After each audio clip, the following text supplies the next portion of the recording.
Pejim-baovao afantanteraka kosa indray dia mandalo fahasahiranana sy velo-taraina ireo mponina amin'ny faritra Androhibe sy Atanandrano. Ankehitriny noho ny feo sy setroka manelingelina isan'andro mivoaka amin'ny centrale thérmique mpamokatra herin'aratra eny toerana. Manoloana ity zava-miseho ity indrindra moa dia manao antso avy amin'ny tompon'andraikitra isan-tsokajiny ny mponina eny toerana dia rojerena ny sary.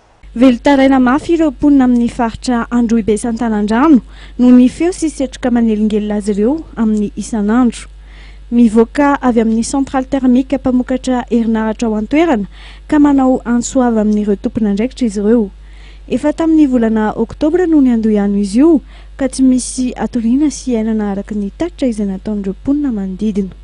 Ny fahasalamana no atahoran'izy ireo araka ny fanazavana. Nisy moa ny fanangonantsiny izay nitotosan'izy ireo tamin'ny commune Ankadikely lafy manoloana ny AF Power. Efa ela no ny toeran'io centrale thermique io teo an-toerana fa amin'izao kosa dia efa mihoatra amin'ny tsy tokony ho izy ny feo avoakany mahatonga ny mponina mangataka fijerena ifotony mba entina ampirindra ny andavanandron'izy ireo.